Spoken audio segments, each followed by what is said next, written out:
Every morning he makes the 120-mile round trip to get water for the family. Grouse from all over the desert visit this oasis. There's safety in numbers. Using specially adapted breast feathers, he can soak up water like a sponge. Goshawk.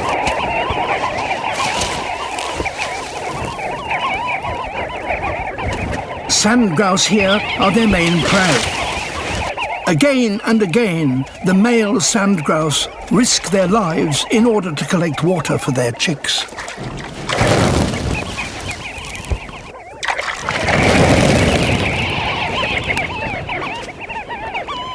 This is why sand grouse nest so far from waterholes. At last, he's soaked up as much as he can. Carrying a quarter of his body weight in water, he can now set off on the long journey home. He's back, and just in time. He can give the chicks their first ever drink.